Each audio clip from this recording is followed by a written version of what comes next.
Hello welcome back बच्चों। मैं सुनील पांडे आप सबको अपने इस चैनल पांडे सर की क्लास में बहुत बहुत स्वागत करता हूं। आज हम लोग पढ़ने जा रहे कक्षा 6 के गणित लेसन 9.1 आंकड़ों का प्रयोग। तो आइए शुरू करते हैं। और जैसा कि इस एक्सरसाइज में निम्नलिखित सवाल हम लोग देख रहे हैं जिन्हें कि हम एक एक कर हल करेंगे। तो आइए शुरू करते हैं। सवाल नंबर 1 है, एक कक्षा में 20 छात्रों ने गणित की जांच परीक्षा में निम्नलिखित अंक प्राप्त किए। 3, 2, 5, 4, 0, 7, 2, 3, 5, 2, 2, 7, 8, 4, 1, 0, 3, 2, 5, 4। इन प्राप्तांकों को मिलान चिन्ह का प्रयोग करके एक सारणी के रूप में व्यवस्थित कीजिए। तो इनको व्यवस्थित करने के लिए सबसे पहले हम प्राप्त किए गए अंकों को बढ़ते क्रम में सजाकर लिख देते हैं। अब सारणी बनाते हैं और पहले कॉलम में लिखते हैं गणित में प्राप्त अंक, दूसरे कॉलम में लिखते हैं टैली चिन्ह और तीसरे कॉलम में लिखते हैं विद्यार्थियों की संख्या। तो जैसा कि हम लोग अंक में देख रहे हैं, सबसे पहले शून्य है तो हम पहले शून्य लिखेंगे। शून्य को 2 बार प्राप्त किया गया है, अतः हम टैली चिन्ह में 2 खड़ी लकीर खींच देंगे और विद्यार्थियों की संख्या हुई 2। इसी प्रकार एक ही बार आया है तो टैली चिन्ह में हम 1 खड़ी लकीर दे देंगे और विद्यार्थियों की संख्या हुई 1। इसी प्रकार 2 जो है 5 बच्चों ने प्राप्त किया है तो टैली चिन्ह में हम 4 खड़ी लकीर दे करके 1 तिरछी लकीर देंगे। इस प्रकार यह हुआ 5, तो विद्यार्थियों की संख्या हुई 5। इस प्रकार सभी अंक के लिए हम टैली चिन्ह और विद्यार्थियों की संख्या लिख देते हैं।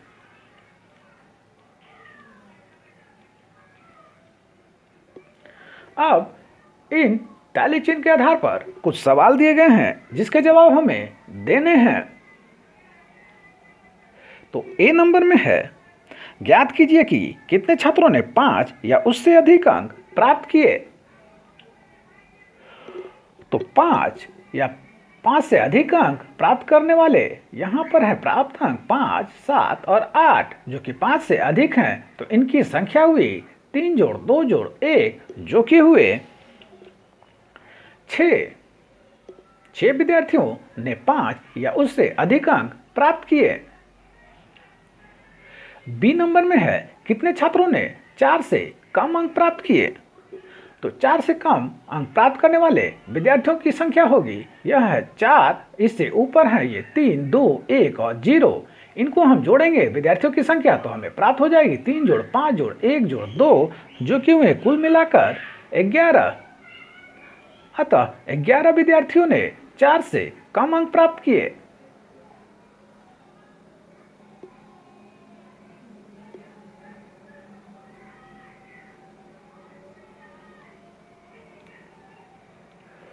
दूसरा सवाल है, कक्षा 6 के 30 विद्यार्थियों को जो जो वाहन पसंद है उनके चित्र नीचे दिए गए हैं। तो सबसे पहले हम इन वाहनों को देख लेते हैं और उनको गिन लेते हैं कि कौन कौन से वाहन कितने विद्यार्थियों को पसंद है। तो सबसे पहले है बस, तो उनकी संख्या हुई 1, 2, 3, 4, 5, 6। तो बस पसंद करने वाले विद्यार्थियों की संख्या हुई 6। आइए बाइक को देख लेते हैं। 1, 2, 3, 4, 5, 6, 7, 8, 9, 10। तो बाइक पसंद करने वाले विद्यार्थियों की संख्या हुई 10। आइए अब साइकिल पसंद करने वाले को देख लेते हैं। 1, 2, 3, 4, 5, 6, 7, 8। 8 विद्यार्थियों ने साइकिल पसंद किया। आइए अब देख लेते हैं कार पसंद करने वालों की संख्या।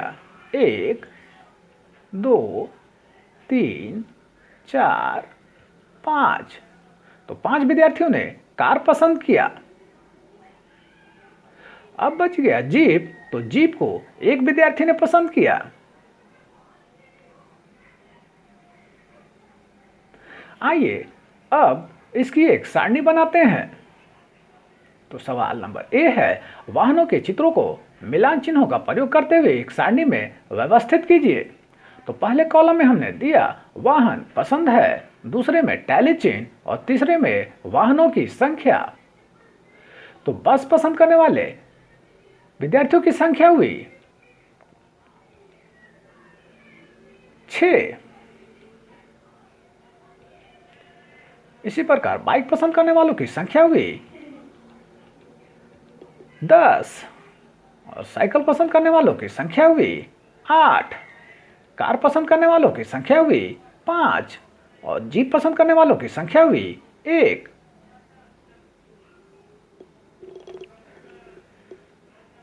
आइए अब इसके आधार पर दूसरे सवाल का जवाब देते हैं, जो कि बी नंबर में है। कौन सा वाहन विद्यार्थियों द्वारा अधिक पसंद किया गया?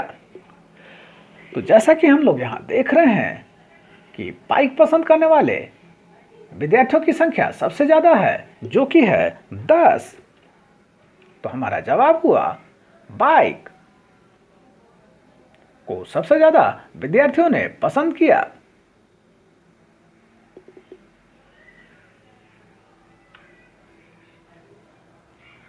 अगला सवाल है, राधा ने एक पासा लिया।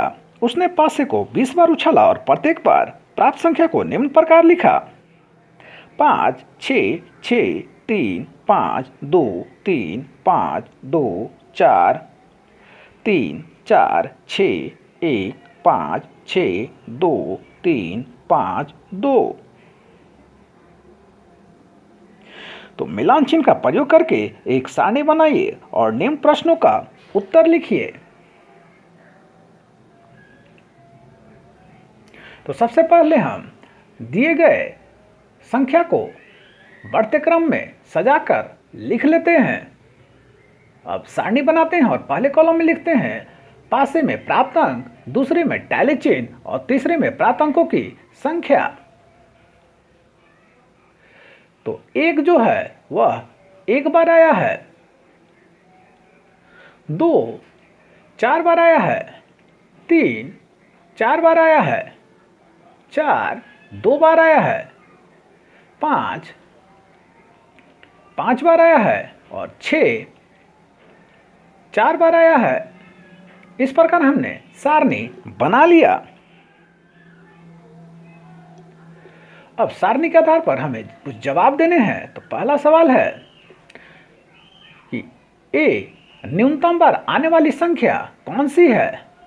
तो जैसा कि यहाँ हम देख रहे हैं, एक सबसे कम बार एक बार ही आई है, तो हमारा जवाब हुआ 1।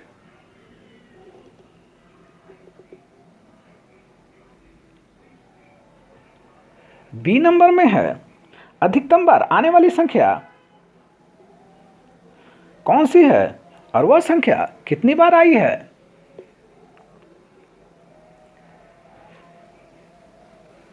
तो अधिकतम बार आने वाली संख्या है 5 और वह 5 बार आई है।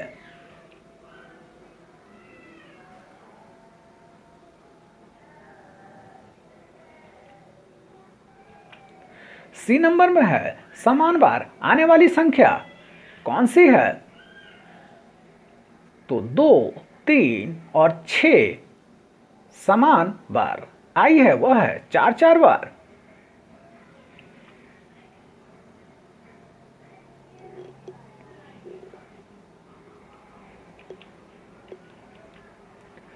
अगला सवाल है, सारणी को पूरा कीजिए।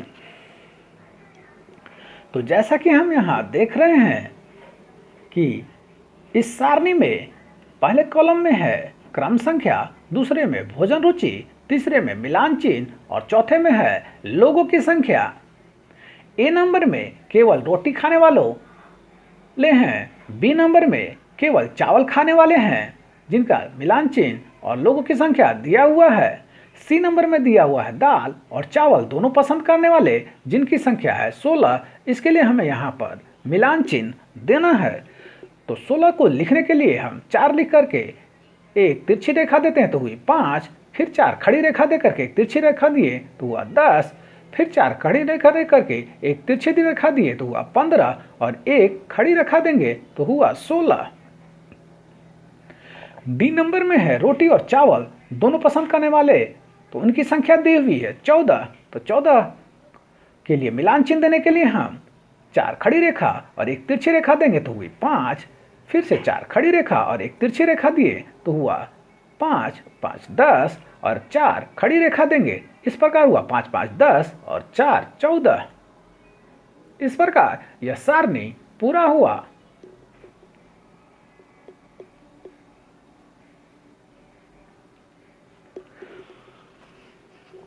अगला सवाल है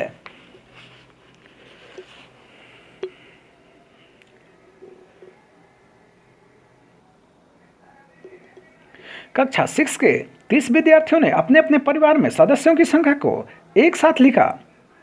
यह संख्या नीचे दर्शाई गई है जो कि है 4 6 7 6 5 4 3 6 7 6 4 6 5 5 7 7 4 5 6 4 6 5 4 7 5 3 6 4 5 3। तो मिलान चिन्हों का प्रयोग करके एक सारणी बनाइए और ज्ञात कीजिए। तो सबसे पहले हम सारणी बनाने के लिए दिए गए संख्या को बढ़ते क्रम में सजाकर लिख लेते हैं। अब सारणी बनाते हैं। तो पहले कॉलम में लिखते हैं परिवार में सदस्यों की संख्या, दूसरे में लिखते हैं टैली चिन्ह और तीसरे में लिखते हैं परिवारों की संख्या। तो सबसे कम संख्या है परिवार में वह है 3 जो कि 3 बार आया है। फिर है 4 जो कि 7 बार आया है। फिर है 5 जो कि 7 बार आया है। फिर है 6 जो कि 8 बार आया है। फिर है 7 जो कि 5 बार आया है। अब हमें सवाल के जवाब देने हैं। तो ए नंबर में है कितने परिवार ऐसे हैं जिनमें सदस्यों की संख्या 7 है। तो 7 सदस्य जो हैं यहां पर दिखाई दे रहे हैं, तो ऐसे परिवार की संख्या हुई 5।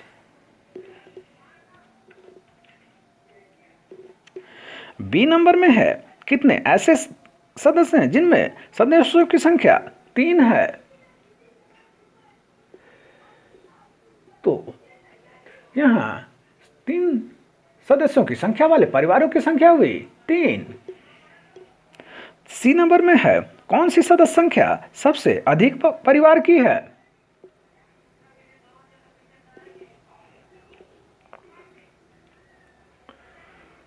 तो 6 सदस्यों की संख्या सबसे ज्यादा बार आई है।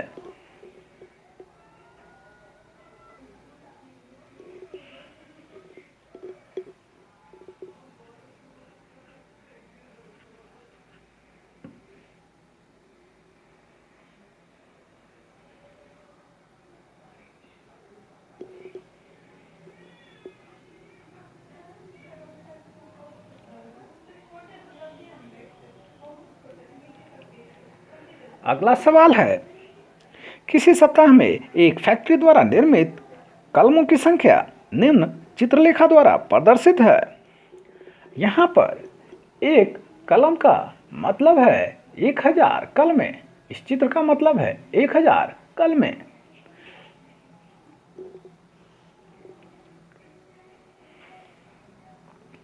तो सवाल है कि किस दिन न्यूनतम कलमें निर्मित की गई हैं और यह संख्या कितनी है। तो जैसा कि हम यहाँ तस्वीर में देख रहे हैं, सबसे कम कलमें शुक्रवार को है। और कितनी है, तो यह कलम वहां पर चित्र जो है 2 बार है, और 2 बार का मतलब 2 गुना 1000 बराबर हुए 2000 कलमें।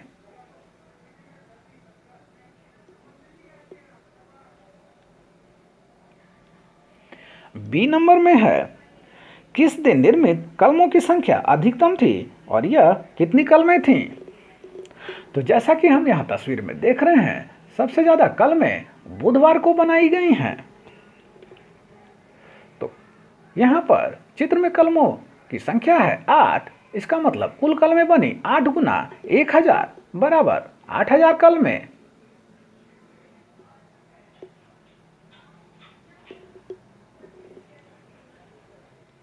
सी नंबर में है, इस सप्ताह निर्मित कलमों की कुल संख्या कितनी है? तो हम इस सारणी में दिए गए कुल कलमों की संख्या को गिन लेंगे और उसे 1000 से गुना कर देंगे। तो यहाँ पर चित्र में 28 कलमें दी गई हैं, तो कलमों की कुल संख्या भी 28 गुना 1000 बराबर 28000 कलमें।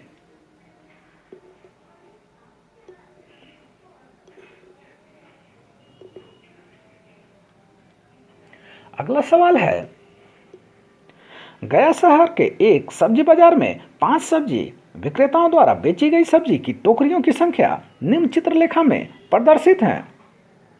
यहाँ पर एक टोकरी के चित्र का मतलब है 5 टोकरियां। अब इसी के आधार पर हमें सवालों के जवाब देने हैं। तो ए नंबर में है, किस सब्जी विक्रेता ने अधिकतम सब्जी की टोकरियां बेची और उसने कितनी टोकरियां बेची? तो जैसा कि हम यहां देख रहे हैं, सबसे अधिक टोकरियां गोपाल के पास हैं, अतः सबसे ज्यादा सब्जी गोपाल ने बेची। तो कितनी सब्जी बेची? तो यहां पर टोकरी की संख्या है 9, उसे हम 5 से गुना करेंगे तो हुई कुल 45 टोकरियां, क्योंकि यहाँ एक टोकरी के चित्र का मतलब है 5 टोकरियां। अतः हमारा जवाब हुआ 45 टोकरियां गोपाल ने बेची।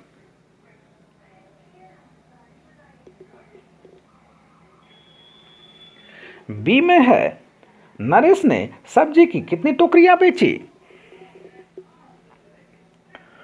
तो जैसा कि हम देख रहे हैं चित्र में, नरेश के पास 5 टोकरियों का चित्र दिया हुआ है। इसका मतलब उसने 5 गुना 5 बराबर 25 टोकरियां सब्जी की बेची।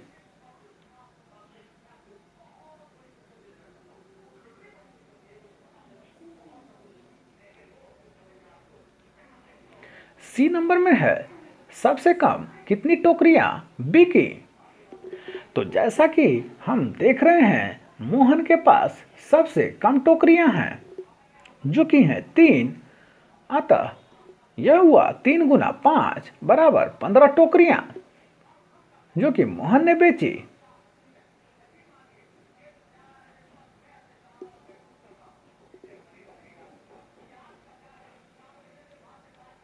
तो आप सबको हमारा प्रयास कैसा लगा, हमें जरूर कमेंट कर बताएं। हमारे इस चैनल पांडे सर की क्लास को जरूर सब्सक्राइब करें और बेल बटन को दबाएं, ताकि आने वाले वीडियो को नोटिफिकेशन आपको मिलता रहे। दूसरों के साथ इसे शेयर करें और हाँ, लाइक करना तो बिल्कुल ना भूलें। आपका लाइक करना ही हमारी मेहनत का फल है। धन्यवाद, थैंक यू।